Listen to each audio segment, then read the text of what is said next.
भगवान शिव के 7 पुत्र कौन कौन थे? नंबर 1, भगवान कार्तिकेय कथाओं के अनुसार माता सती की मृत्यु के बाद भगवान शिव कठोर तपस्या पर बैठ गए थे। तब तारकासुर नामक राक्षस का अत्याचार बढ़ गया था। तारकासुर से परेशान सभी देवता ब्रह्मा जी के पास गए। तब उन्होंने बताया कि भगवान शिव और माता पार्वती का पुत्र ही तारकासुर का अंत कर सकता है। इसके बाद माता पार्वती का विवाह भगवान शिव से हुआ और इस प्रकार कार्तिकेय का जन्म होता है और तारकासुर राक्षस का अंत हुआ। नंबर 2, भगवान गणेश कथा के अनुसार एक बार माता पार्वती स्नान करने जा रही थीं।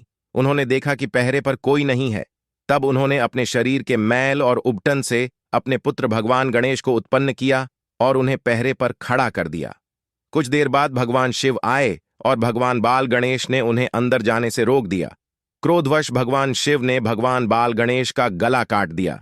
फिर इसके बाद हाथी के बच्चे का सिर भगवान बाल गणेश जी को लगाया। नंबर 3, सुकेश शिव का तीसरा पुत्र सुकेश था। पुराणों के अनुसार राक्षस राज हेति ने भैया नामक कन्या से विवाह किया।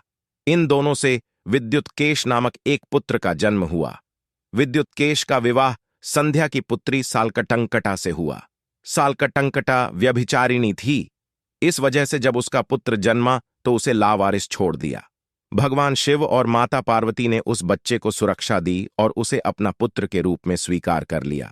नंबर 4, अयप्पा भगवान शिव के चौथे पुत्र हैं। अयप्पा दक्षिण भारत में सबरीमाला मंदिर में इनकी पूजा होती है।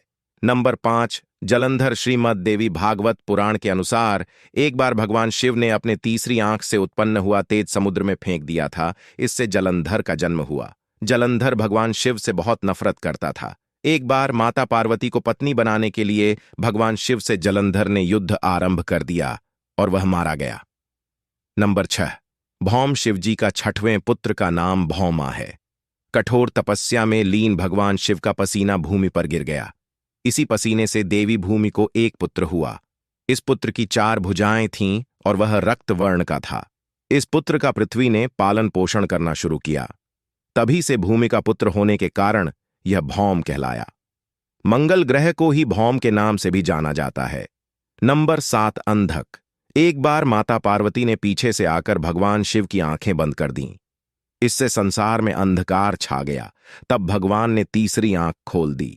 तीसरे आंख की रोशनी की वजह से माता पार्वती को पसीना आ गया और उसकी बूंद से पुत्र का जन्म हुआ। अंधकार में जन्म लेने की वजह से उसका नाम अंधक रखा गया। वह जन्म से ही नेत्रहीन था।